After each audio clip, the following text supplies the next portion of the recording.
Shares and stocks क्या हैं, इन दोनों में डिफरेंस क्या है, ये हमने जाना इस शॉर्ट वीडियो की मदद से। अगर आपने ये वीडियो नहीं देखी तो डिस्क्रिप्शन में इसका लिंक मौजूद है, आप वीडियो देख लें जो कि 1 मिनट से भी कम की है, जिससे आपको स्टॉक्स और शेयर्स में डिफरेंस पता लग जाएगा। बेसिकली शेयर्स की 2 मेन टाइप्स हैं, एक है इक्विटी जिसे ऑर्डिनरी शेयर्स भी कहते हैं एंड दूसरा है प्रेफरेंस शेयर्स। तो यहाँ पर बेसिकली आप 2 टाइप ऑफ शेयर्स या 2 टाइप ऑफ शेयर होल्डर्स भी कह सकते हैं। ईच टाइप हैज वेरियस सब categories based on specific rights and specific characteristics. तो चलिए ऑर्डिनरी शेयर्स जिसे इक्विटी शेयर भी कहते हैं और प्रेफरेंस शेयर की डिटेल को देखते हैं।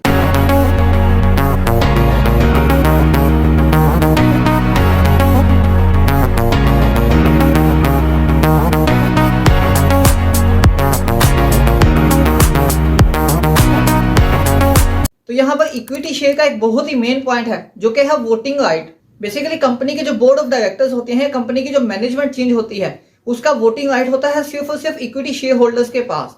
कि वो इक्विटी शेयर होल्डर्स अपने वोट के थ्रू सिलेक्ट करते हैं कि जिस भी मैनेजमेंट को वो लाना चाहते हैं। मेन कंपनी की मैनेजमेंट का कुछ हिस्सा, कुछ हकदार इक्विटी शेयर होल्डर्स भी होते हैं। And on the other hand preference shares को ऐसा कोई राइट नहीं मिलता। एंड सेकंड आ जाता है पोटेंशियल ऑफ हाई रिटर्न। ये इक्विटी शेयर होल्डर्स के पास बहुत ज्यादा रिटर्न की हाई अपॉर्चुनिटीज होती हैं। एंड दूसरी तरफ जो प्रेफरेंस शेयर होल्डर्स होते हैं उनके पास एक फिक्स्ड रिटर्न होता है। मीन कि कंपनी अपने जो प्रॉफिट है उसमें से नहीं, कंपनी प्रॉफिट में जाए या लॉस में, जो फिक्स्ड रिटर्न का इनके साथ एग्रीमेंट हुआ होता है सिर्फ उतना ही इनको रिटर्न मिलता है, जो कि डिविडेंड की फॉर्म में मिलता है। थर्ड पॉइंट आ जाता है मोर रिस्क या हाई वोलेटिलिटी और फ्लक्चुएशन।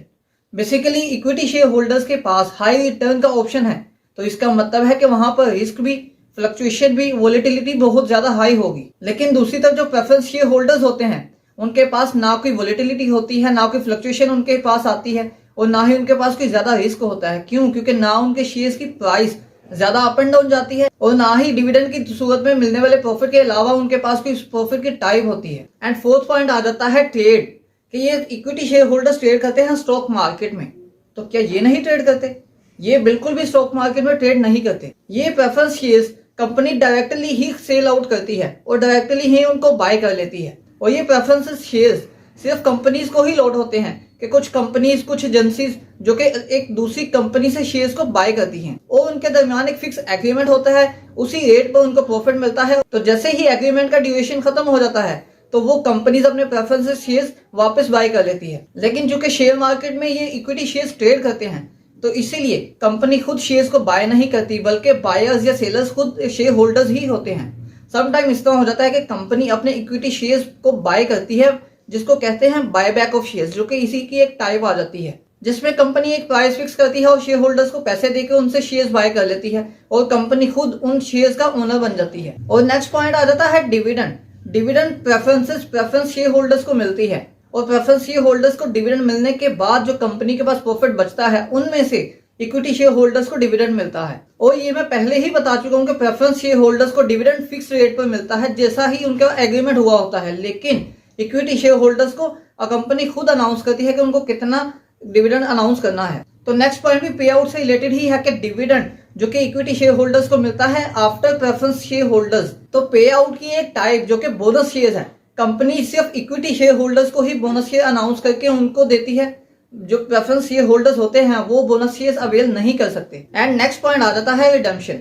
बेसिकली जो प्रेफरेंस शेयर्स हैं ये कंपनी अनाउंस करती है एक एग्रीमेंट के थ्रू कि कंपनी ने कोई गोल अचीव करना हो या उसकी कुछ डिजायर्स हो। तो जब कंपनी के गोल्स पूरे हो जाते हैं तो कंपनी उन शेयर्स को वापस बाय कर लेती है और प्रेफरेंस शेयर्स खत्म हो जाते हैं। लेकिन दूसरी तरफ जो इक्विटी शेयर्स हैं ये कंपनी की लाइफ टाइम चलते हैं, जब तक कंपनी है तब तक ये इक्विटी शेयर्स हैं। तो अब पॉइंट आता है कन्वर्टेबल का। जो प्रेफरेंस शेयर्स हैं उनको हम कंपनी के साथ एग्रीमेंट के थ्रू उसको इक्विटी शेयर्स में कन्वर्ट कर सकते हैं, लेकिन जो इक्विटी शेयर्स हैं उनको हम प्रेफरेंस शेयर्स में कभी भी कन्वर्ट नहीं कर सकते। एंड अब बात आती है वाइंड अप की या क्लोजिंग की। बेसिकली जो कंपनी अगर बंद हो रही होती है तो कंपनी फर्स्ट ऑफ ऑल जो अपने एसेट्स हैं उनको सेल आउट करके जो प्रेफरेंस शेयर होल्डर्स हैं उनको पहले पैसे अदा करेगी, देन जो इक्विटी शेयर होल्डर्स हैं उनको पैसे मिलेंगे। तो अगर आप इस पॉइंट के थ्रू प्रेफरेंस शेयर्स को प्रेफरेंस दे रहे हैं तो ये बिल्कुल गलत है, क्योंकि आपको कंपनीज में इन्वेस्ट करना है ये सोचकर कि आपका पैसा ग्रो करेगा, ये सोचकर नहीं कि कंपनी आगे बंद हो जाएगी। तो अब अगर हम प्राइस की बात करें दोनों की, तो बेसिकली प्रेफरेंस शेयर्स बहुत ज्यादा एक्सपेंसिव होते हैं,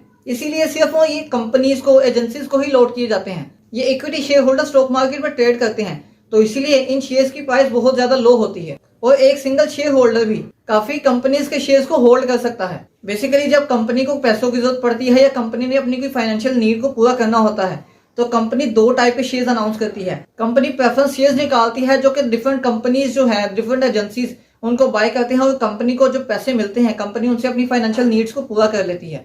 लेकिन अगर कंपनी ने प्रेफरेंस शेयर्स जो है वो अनाउंस नहीं करने होते तो कंपनी इक्विटी शेयर होल्डर्स की टाइप है राइट शेयर्स, कंपनी उनको इशू कर देती है। तो कंपनी एक फिक्स प्राइस डिसाइड करती है जिस पर वो राइट शेयर्स को इशू करती है स्टॉक मार्केट में और शेयर होल्डर्स उन स्टॉक्स को बाय करते हैं, उससे कंपनी अपनी फाइनेंशियल नीड्स को पूरा कर लेती है। तो ये थी एक शेयर की पूरी डिटेल्ड वीडियो कि शेयर क्या है, उसकी कितनी टाइप्स हैं।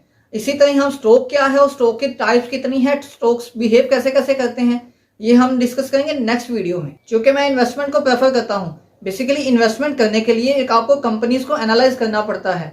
तो अगर आप खुद किसी कंपनी में इन्वेस्ट करना चाहते हैं, उसके एनालिसिस नहीं कर पाते, तो आप कमेंट करें उस वीडियो का नाम लिखकर, तो आपके लिए वो कंपनी 10 to 15 ईयर्स के लिए एनालाइज की जाएगी जो कि आपके इन्वेस्टमेंट को सिक्योर एंड प्रॉफिटेबल बनाएगी। तो अगर आपको वीडियो हेल्पफुल लगी है तो आप दूसरों की हेल्प के लिए भी इस वीडियो को शेयर करें और जाते जाते वीडियो को लाइक और इस चैनल को सब्सक्राइब करते जाएं ऐसी मजीद इंटरेस्टिंग वीडियोस को देखने के लिए।